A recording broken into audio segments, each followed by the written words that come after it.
All right, welcome back. This is part 8, or is it 9? Anyway, this is the New Covenant and Unleavened Bread, and picking it up in Ezekiel. He talks about being deceived in the false prophets. This is unleavened bread. This has unleavened bread written all over it. Whenever you read about a prophet, and I Yahuwah have deceived that prophet. That's what he said there in 14.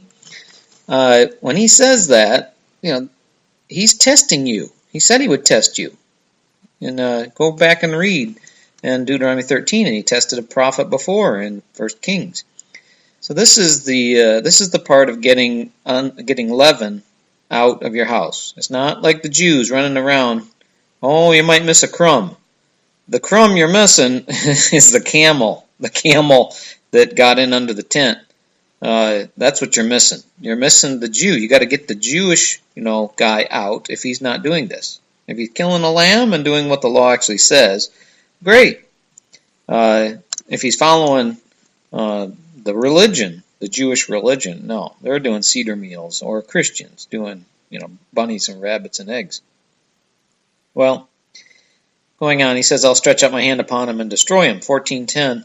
They shall bear the punishment of their iniquity, and the punishment of the prophet shall be even as the punishment of him that seeks unto him.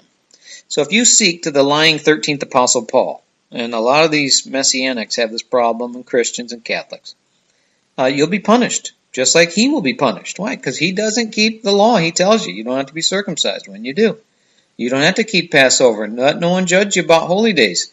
The Word judges you, it says. You don't have to worry about anyone judging you. The Word. I'm just reading you the Word. The Word tells you got to kill a lamb on Passover at the evening, and you got to make this new covenant with him.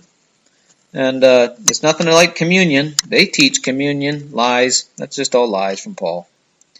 Don't listen to the guys reading Hebrews. Throw that out, because Hebrews has the lies in there too, about the covenant and whatnot, lies. I cover it in another session. This is why Revelation says, whoever loves a lie. Revelation 22:15. Outside the city, whoever keeps the commandments are in. And whoever doesn't, outside, and he lists here, dogs, sorcerers, whoremongers, dogs, or sodomites, murderers, idolaters, and whosoever loveth and maketh a lie. So if you love the lie, if you love the Pauline lie, if you love Christian or Catholic lies more than the law, and they teach opposite the law, they're doing Lent. They're doing Lent. They don't do unleavened bread. They don't want to get the leaven out, none of that. They don't even get it out of their house, let alone this stuff. They don't get this out. Lent's not in the Bible anywhere.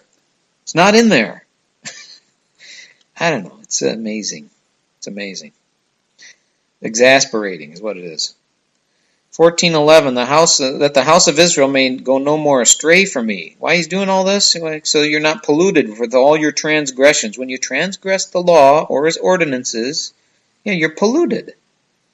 But that he may be my people, and I may be their God, says Yahuwah. This is in 14:11, Ezekiel. And he says there that at this end time, though these three men were in it, Noah, Daniel, and Job were in it, they should deliver but their own souls by their righteousness, saith Yahuwah. He goes over that several times. They could not deliver sons nor daughters, only their own souls. This is what it's coming down to. It's so few that are making it out of here, not because it's so hard to do, but that they're so deceived. It's just as easy to kill a lamb as it is to do something else. You just have to want to be obedient. You have to be humble. It's not that this is any rocket science. It's not that people are stupid. It's more about stiff-necked haughtiness and humility. You know what? Anyway, going on here in 14:22. We're going to get to this part about the covenant coming up here in Ezekiel, which ties back around. This part's about the unleavened bread part. You have to get that leaven out, that religion out, that violates this, that goes contrary to the law. Paul in his 17 books. 14:22. Yet behold, therein shall be left a remnant that shall be brought forth, both sons and daughters. Behold, they shall come unto you, and you shall see their way and their doings, and you shall be comforted concerning the evil that I have brought upon Jerusalem, even concerning all that I have brought upon it. And they shall comfort you, and you see their ways and their doings, and you shall know that I have not done without cause all that I have done in it, says Yahuwah God. So after this, we'll understand when this great devastation, when we get nuked, and you can't believe this is coming. Afterward, for the people that are keeping these commandments now, boy, you really get gouged by your friends and family. They don't like you killing the lamb. It's not like they're going to cheer when you kill a lamb in your backyard. Or if you follow this kind of marriage and buy your wife, they hate it. I mean, they hate it. I remember a family member pounding on the table vociferously. Women are not chattel property to be bought. And they just go crazy. Just crazy. And you say, I'm just reading the Bible. It just tells you ought to pay a bride price for your wife. You'd think that you're reading something from, I don't know. Anyway, they're set totally against this. And they just won't have it any other way. And the sinners get killed. They don't go off in a rapture. There's no rapture coming for these people. The rapture they get caught up in is the fireball that consumes the city. Well, Amos 9:10 says this, all the sinners of my people shall die by the sword, which say the evil shall not overtake nor prevent us. And this is what Christians, Catholics, and Jews all say. Oh, the evil's not going to overtake us. We're in the group that makes it. We're not going to be prevented from going into heaven. If you're sinning, if you just go on sinning and say, I'm going to keep doing these death penalty statutes, like not bringing a lamb at Passover, you get cut off. It's not going to go good for you. The opposite here is offered to you. 119, Isaiah, right here. If you be willing and obedient, you shall eat the good of the land. You really got to focus on this being willing and obedient. And just read the word. Don't listen to preachers. Forget the paid preachers. Throw out that leaven, that stinking leaven of the false doctrines of your paid men of the cloth or paid guys on the internet or a paid guy. Throw that all out. Throw out the rabbi. Call no man rabbi, he says. Call no man father. That's the Catholic priest. That's the Jewish rabbis. Call no man. These guys that all want to be called a title and walk around with collar bar backwards or put on a suit and tie. No. Throw them out. Throw them out. Grab them by the scruff of the neck and the seat of the pants and throw them out your door. Don't let them in your door. And get away from their church. Yeah, this is coming up too. I'll show you. In Ezekiel. Ezekiel 15:7. I will set my face against them, that they shall go out from fire, and a fire shall devour them, and you shall know that I am Yahuwah when I set my face against them. Yeah, this fire is going to come and devour. It's going to be real bad. This is a nuclear bomb fire. I will make the land a desolation because they have committed a trespass, says Yahuwah God. This is what's coming up. And when he says cause them to know their abominations in 16:2, he lists these so that you can try to figure it out. If your religion is doing some of these abominations, you need to get away from it. Run away. 16:21, that you have slain my children and delivered them to cause them to pass through. It says the fire there, but that's implied.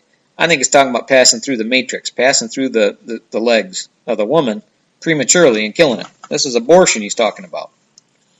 Ezekiel 16:26 is the abomination of whoring and sodomy it talks about. You can read it yourself there. Provoke me to anger. Judge as a woman who breaks wedlock. There's lots of that going on. With lots of divorce over here. Elder sister Samaria and her daughters on the left, and younger sister dwells there is Sodom and her daughters. Yeah, we have sodomite marriage now. And here's the everlasting covenant I was going to get to. Before we get to eating upon the mountains and what that is. You're not going to hang on to your hat. There's more to come. 16:60, nevertheless I will remember my covenant. This is Ezekiel. And with thee, what covenant you suppose he's talking about? The new covenant. Obviously, the new covenant. Yeah, this is the covenant in his blood, which you make when you kill a lamb at Passover. He says, I will establish unto thee an everlasting covenant. And you shall remember thy ways and be ashamed when you have received thy sister and thy elder and thy younger, and I will give them unto thee for daughters, but not by thy covenant. I will establish my covenant with thee, and you shall know that I am Yahuwah. Yeah, this is an everlasting covenant he's talking about. You may remember and be confounded, and I have never opened my mouth any more because of thy shame. Boy, everyone's going to really be shamed. You can look back on your life and see these laws that you were violating and perhaps still are, I don't know.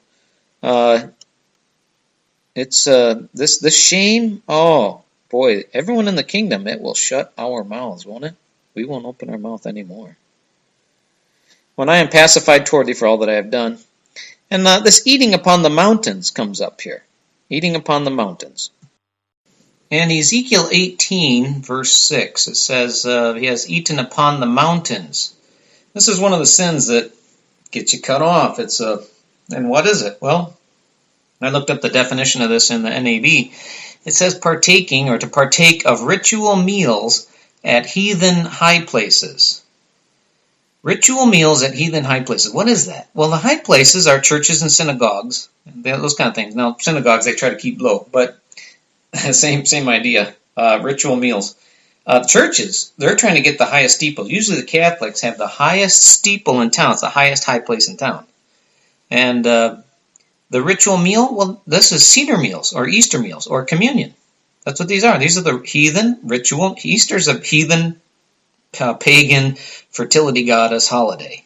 Seder meals, it's Babylonian. Just read up the definition of it from out there. You'll find it. Seder meals comes from Babylon. And communion, same thing. Communion it's a ritual meal. And it's not on Passover. It's not this. They suppose and try to take it from it, but that's the false Apostle Paul. Cut out his writings, nothing fits. You go, what?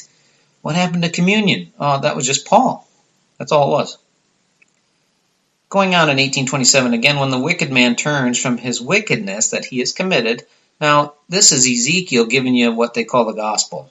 This is the message. And it's been here all along. You didn't need anybody in the New Testament to give it to you. Abraham, Isaac, and Jacob are in the kingdom, while you yourselves being thrust out where there's wailing and gnashing of teeth. Well, that's what this is about, right here. He says in 1827, when the wicked man turns from his wickedness that he has committed and does that which is lawful and right, he shall save his soul alive. Yeah, because he considered and turned away all of his transgressions that he had committed, he shall surely live, he shall not die. Yet says the house of Israel, the way of Yahuwah is not equal. O house of Israel, are not my ways fair, and not your ways unfair? Yeah, people think that somehow this law is not fair. It's this Latter-day House of Israel, USA, that their ways are not fair. Going on, therefore I will judge you, O house of Israel, everyone according to his ways, says Yahuwah God. Repent and turn from all your transgression, so iniquity shall not be your ruin. Now, transgression of the law is what he's talking about, and that's what sin is. Sin is transgression of the law. So you have to stop transgressing this law. And you want all your neighbors to do the same thing. You don't want them to transgress it. Steal your money, or steal your wife, or steal your children. You don't want them to bomb you from another country. Going on. Cast away all your transgressions whereby you have transgressed, and make you a new heart and a new spirit, for why will you die, O house of Israel? So you're going to be judged according to your works, according to what you do. Paul's lying to you. This is what Ezekiel tells you. This is what Revelation tells you. This is what James tells you. This is what John tells you. It's the only odd man out is number 13. Going on, that's the leaven. That's the leaven. That's what we're covering at this time. The new wineskins then, Yahushua said to him, can the children of the bride chamber mourn as long as the bridegroom is with them? The betrothal to the bridegroom is made at Passover. That's when you become the betrothed. He's making a covenant, just like a betrothal covenant, a marriage covenant. And if you keep the Passover and kill a lamb and drink of the wine and have unleavened bread, you make this covenant with him, well, you're betrothed. And then it goes on in 9:17 of Matthew, neither do men put new wine in old bottles unless the wine breaks and runs out, but they put new wine into new bottles and both are preserved. What's he talking about there? Well, right here, same thing in Ezekiel.